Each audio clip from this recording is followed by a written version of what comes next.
Bienvenue, aujourd'hui on plonge dans l'un des livres les plus courts mais aussi les plus intenses de la Bible, le livre de Joël. On va voir comment une catastrophe écologique, une vraie catastrophe, devient le point de départ d'une vision d'espoir, une vision qui traverse les millénaires. Allez, c'est parti. Alors, le livre s'ouvre sur une scène de chaos, mais de chaos total. Il faut imaginer le tableau. Le pays de Juda est complètement dévasté, les champs sont nus, la terre est à vif. Et la cause de tout ça, ce n'est pas une armée ennemie. Non, c'est un fléau naturel, une nuit de sauterelles, si dense, mais si dense qu'elle en obscurcit le soleil. Et c'est de ce désastre que va naître toute la prophétie. Parce que cette invasion, ce n'est pas juste un fait divers de l'époque. Joël, lui, il y voit un signe, un événement qui va servir de catalyseur, qui va déclencher une vision prophétique d'une portée absolument immense. Pour Joël, cet événement a une double lecture en quelque sorte. D'un côté, bien sûr, c'est un désastre très concret, une famine qui menace le peuple. Mais de l'autre, c'est aussi un puissant avertissement spirituel. C'est comme si la terre elle-même criait, appelant le peuple à un réveil urgent face à ce qui est perçu comme un jugement divin. Et très vite, cette crise locale devient le symbole de quelque chose de bien plus grand. Pour le prophète, ce fléau n'est en fait qu'un avant-goût, une sorte de répétition générale d'un événement cosmique qu'il nomme le jour de l'Éternel. Mais alors, qu'est-ce que c'est ce fameux jour de l'Éternel ? Eh bien, c'est le moment prophétisé du grand règlement de compte divin, un jour de vérité ultime où les masques tombent, un jour qui apporte le jugement pour certains, mais aussi, et c'est crucial, la restauration pour d'autres. C'est vraiment le cœur du message de Joël. Ce jour a donc deux visages, un peu comme une pièce de monnaie. Pour ceux qui persistent dans la rébellion, c'est un jour sombre, un jour terrible de jugement.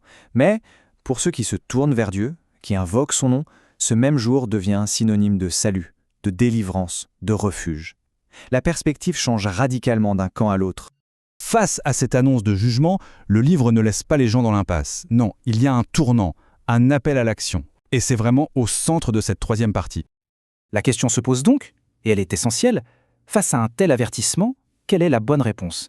Qu'est-ce qu'il faut faire ? Le prophète Joël va donner une réponse d'une clarté et d'une puissance assez saisissante. Et la voici, cette réponse, une phrase qui est devenue l'une des plus célèbres de toute la Bible. Il faut savoir qu'à l'époque, déchirer ses vêtements, c'était un signe public de deuil ou de détresse, un acte extérieur, visible de tous. Mais Joël dit d'aller bien au-delà de ce simple geste.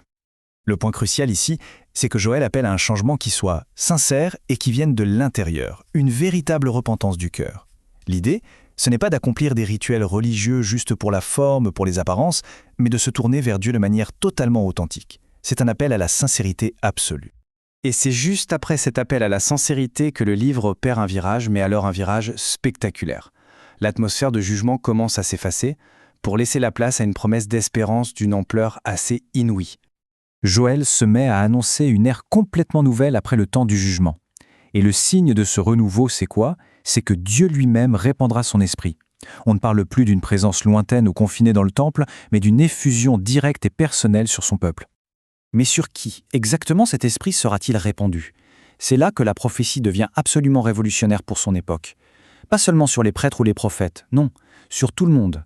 Sans distinction d'âge, de sexe ou de statut social. Les fils et les filles prophétiseront. Les jeunes auront des visions, les personnes âgées, des songes. L'esprit, dit Joël, sera répandu sur toute chair. C'est une promesse d'une universalité qui est radicale. Et pour bien saisir l'importance de ce passage, il faut savoir qu'il est repris mot pour mot dans le Nouveau Testament. C'est l'apôtre Pierre qui le cite le jour de la Pentecôte pour expliquer ce qui se passe, cette effusion de l'Esprit Saint sur les disciples. Le message de Joël trouve un écho retentissant dans toute la tradition chrétienne. Alors, si on résume ce parcours, c'est un parcours incroyable, non ? Le livre de Joël nous fait vraiment voyager. On part des ténèbres d'une crise pour arriver à la lumière d'une espérance qui restaure tout. Le cheminement prophétique se fait donc en 3 temps. D'abord, la crise, le fléau des sauterelles qui sert d'électrochoc. Ensuite, la repentance, cet appel à un retour sincère, profond vers Dieu. Et enfin, la restauration, la promesse d'un renouveau total, aussi bien spirituel que matériel. Et le livre se termine comme ça, sur une note d'espoir absolue. Une vision où les terres redeviennent fertiles, où la justice est rétablie, et où la présence divine est à nouveau là, au milieu de son peuple à Jérusalem. C'est la conclusion paisible d'un livre qui avait commencé dans le chaos le plus total. Ce qui nous laisse avec cette grande question, au fond, comment un message qui est né d'une crise locale, une simple invasion de sauterelles dans l'ancien Juda, a-t-il pu se transformer en une source d'espérance universelle qui résonne encore aujourd'hui? C'est sans doute là que réside toute la puissance et le mystère du livre de Joël.